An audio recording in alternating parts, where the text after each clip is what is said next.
Hello, everyone. Welcome to today's episode.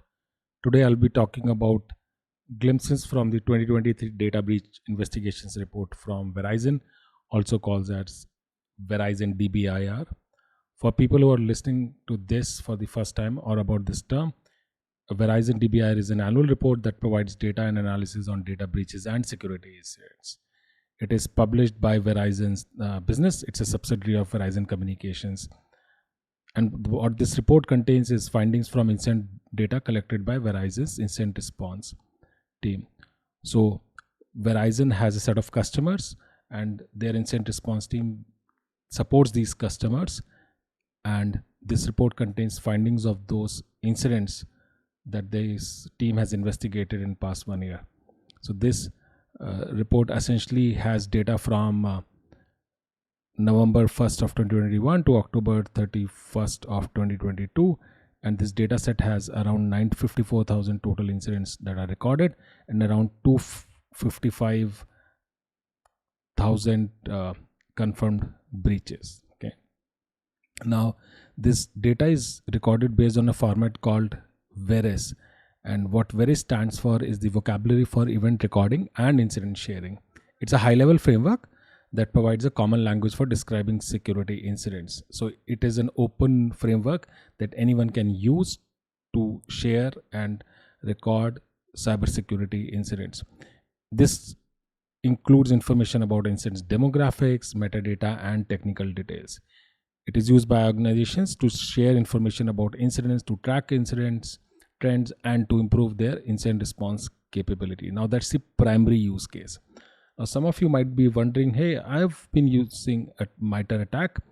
I've heard about MITRE ATT&CK. How is Veris different from MITRE ATT&CK? So MITRE ATT&CK is another framework which is more granular in nature, and it describes TTPs or tactics, techniques, and procedures used by adversaries or threat actors. It includes information about how adversaries gain access to systems, how they move laterally within the network, and how they exfiltrate data. MITRE ATT&CK is used by organizations to assess their security posture, to develop mitigation strategies, and to train incident responders. So both MITRE and Veris frameworks are used in cybersecurity domain or in the SOC by the SOC teams to track incidents and to understand those incidents in a very technical detail. MITRE helps with the technical part and Veris helps you with the framework. So they can both be used together by an organization. Okay, let's look at the findings from these reports. Now, I'm not covering everything, but I'm only covering the key things that I have understood. It's a very large report. I would recommend you to go through it on your own and learn from it. Now, before I start, there are two key terms that you need to understand. It is incident and breach. What's an incident? It's a security event that compromises the integrity of confidentiality or availability of information asset. So it can be anything that can have an impact on an organization. Whereas a breach it's a category of incident that results in the confirmed disclosure, not just potential exposure of data to an unauthorized party. Okay. So example, a DOS or a distributed denial of service attack is a incident but not a breach because there is no data exfiltrated. That doesn't mean DDoS is not serious for an organization, but it would not classify as a breach. So people often call breach as an incident or incident as a breach. Those two are related but different terms. So let's look at the findings from the report. The first thing that I found interesting was the mention of actors. So the report mentions three categories of actors with most impact coming from the external actors. What are these external actors? These are essentially actors that are outsiders of the organization and also not part of its network of partners. Okay, these are essentially criminal groups, lone hackers, formal employees, and government entities. It also includes God as an act of gods, mother nature, and random chance. And typically there is no trust or privilege implied for these external entities. Okay, so this category of attackers, as I said earlier, are responsible for more than 80% of the attacks in any organization. The second most important category is the internal actors, or these are entities which are originating from within the organization. Essentially, it includes company full-time employees, independent contractors, interns, and other staff, and they have essentially some trust and privilege within the organization. The third category is partners. These are any third-party companies or businesses that share a relationship with this organization.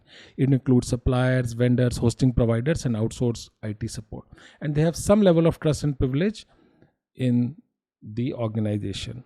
Now, I was a part of a breach in one of my previous organizations where one of the partners was attacked. They had access to the organization system, and eventually this organization was attacked.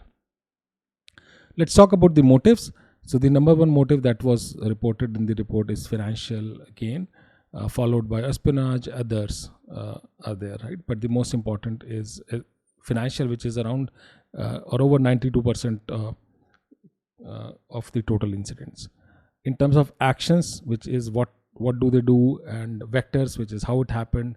So in case of incidents, the top action vectors was web application, email, carelessness, etc.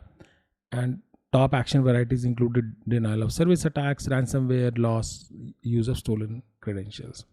In case of breaches, the top action varieties included use of stolen credentials, ransomware, phishing, pretexting, vulnerability exploitation, privilege abuse. In case of top action vectors in breaches, it was web application, emails, carelessness, and desktop sharing, and others, right? So you might be hearing some common things.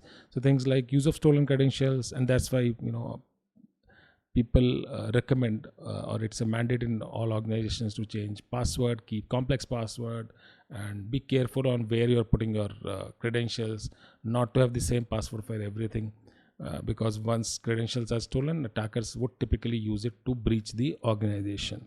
Okay. Also, web applications, very common, because that's how organizations are doing businesses. That's how the cyber criminals get a lot of information about the organization that they are going after. Okay.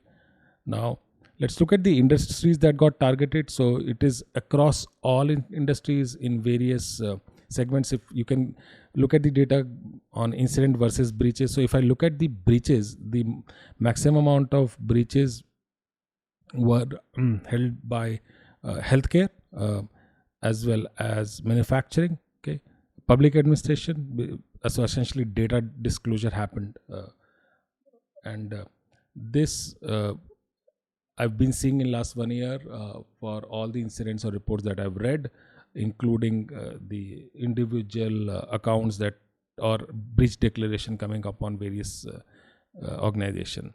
Okay. Now also in case of all incidents, the most targeted were public administration, which is essentially web application getting attacked, DOS, etc. These are the category of incidents, and this is across all industries. But two industries that I've covered are accommodation and food services and educational services. The reason I'm covering them, because most people assume that they will not be a target of these attacks, but they are. Why? Because they have a lot of personal data. They have important information about payments, as well as they are not the most secure industries. Okay. Now, if you look at the accommodation and food services, these are companies that are either restaurants or in the hospitality industries like hotels. Now, the top patterns that report noted were system intrusion, basic web application attacks, and social engineering. Essentially represent 90% of the breaches. Threat actors are external, 93%, internal is 9%, and motive is financial in 100% case.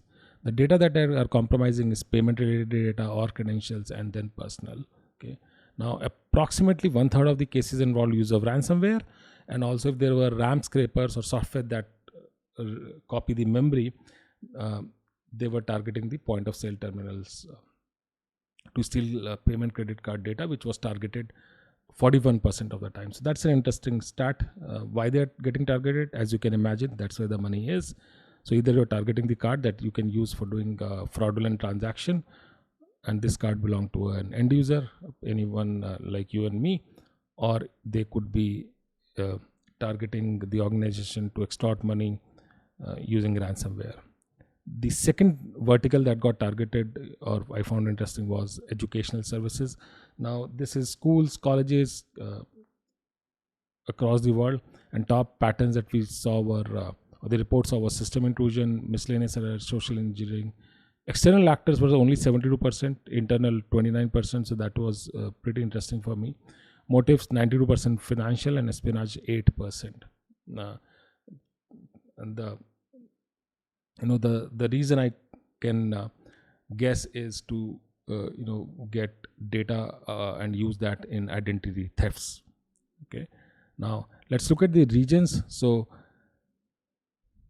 APAC, around 699 incidents with 164 confirmed data disclosure. North America, over 9,000 incidents with around 1,900 with confirmed data incidents.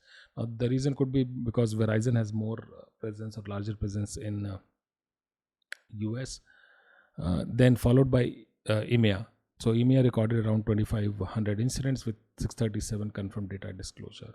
Now, the common patterns I see across all regions is that external actors are there in over 90% of the cases, followed by internal and partners limited, and financial is the biggest motive. So in case of EMEA, 91% of the incidents had financial motive. In case of APAC, it is 61%, but high percentage, around 39%, in espionage. This could be geopolitical reasons. Okay, and then the data that they are compromised are internal and secrets in case of APAC, credentials in EMEA, North America credentials again. So credential is the most common data getting compromised across most of the regions. Okay. Why? Again, to further attack the organization from at multiple places. Other key findings include that social engineering attacks are up, with business email compromise and ransomware leading the charge. Ransomware is present in 24% of the reported breaches and remains a significant threat. Okay. Now, organizations of all sizes and industries remain vulnerable to ransomware. Ransomware is present in 62% of the incidents involving organized crime actors and 59% of financially motivated incidents. Now, this is not a surprise because RAS is very mature, or ransomware as a service is very mature. You can get started. Anyone can get started by joining a forum on launching a ransomware based attack by employing a RAS or even a cyber criminal on their behalf. Even there is a percentage based mechanism where you can offer a percentage of the total collection to the adversary or the service provider and target our victims.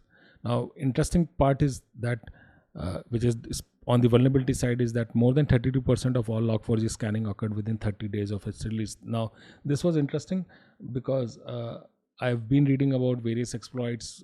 As soon as that they come out, within 30 minutes or sometimes within few days, attackers start looking for potential target, and that's how they try to get in the organization. And then depending on the complexity of the attack,